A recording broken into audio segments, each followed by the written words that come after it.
Welcome to World History Notes, where I'm discussing with you or sharing with you some things I'm learning about the Cold War and about communism in America, which some things I knew, many things I didn't realize, or they were right in front of me, but I just didn't come together until this past year.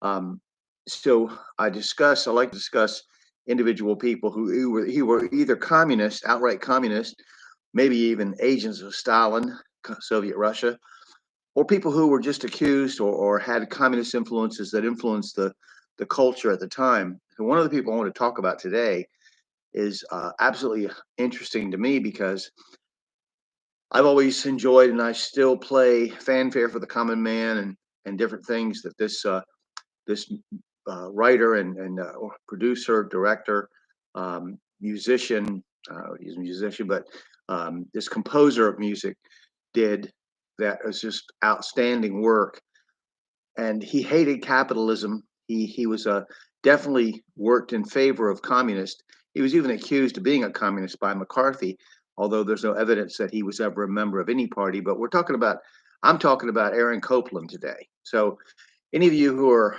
classical music or music, certainly not pop music, but he was an American composer.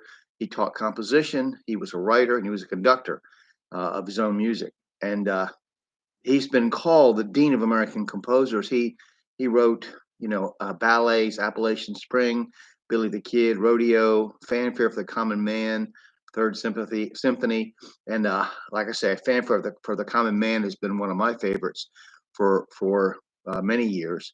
But what's really amazing, I saw that McCarthy had accused him of being a communist, but so I dug a little bit deeper. It's still surface, very shallow. It's something you could dig in much deeper, I'm sure. But he was he was very what they call a progressive. That's left wing, and that's fine. But he had lots of friends and colleagues in the Popular Front, which was Stalin, the Soviet Russia's infiltration of our culture.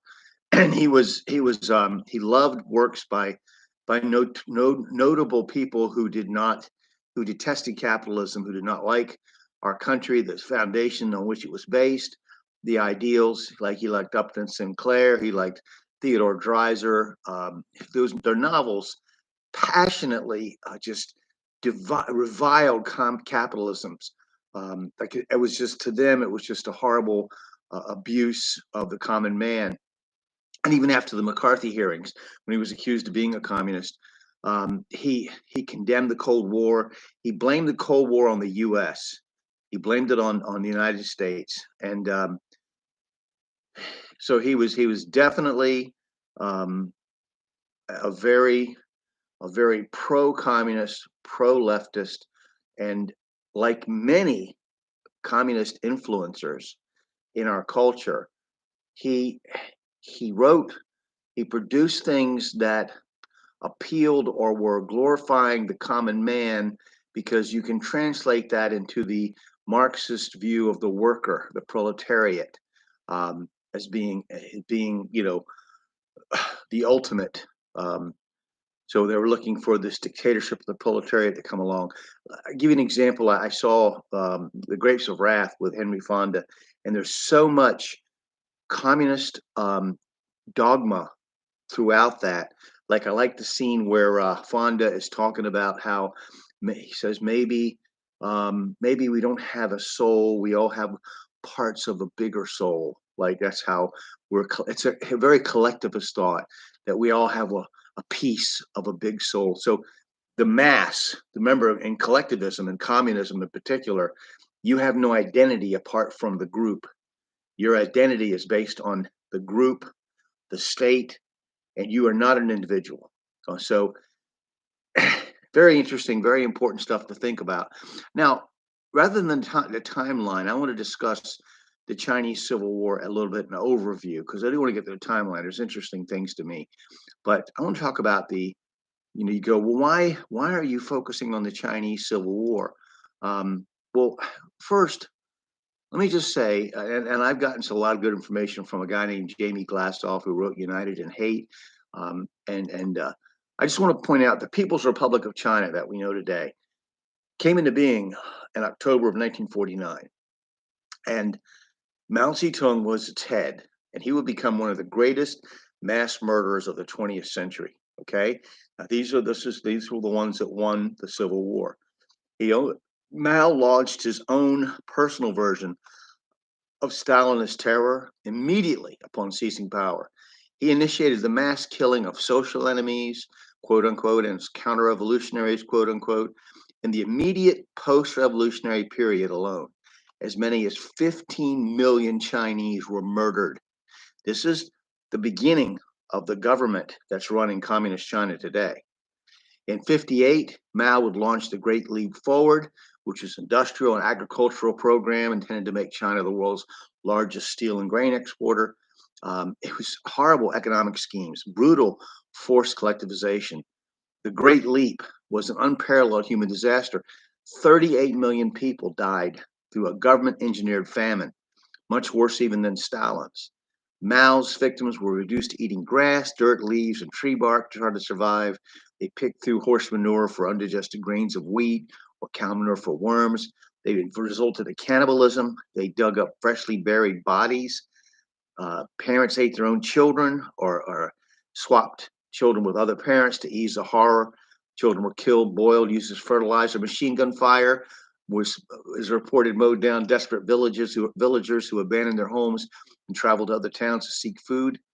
He intentionally created this horrifying tragedy, the greatest famine in all human history. Millions starved, but plenty of food existed in state granaries. The army refused to let people have these granaries.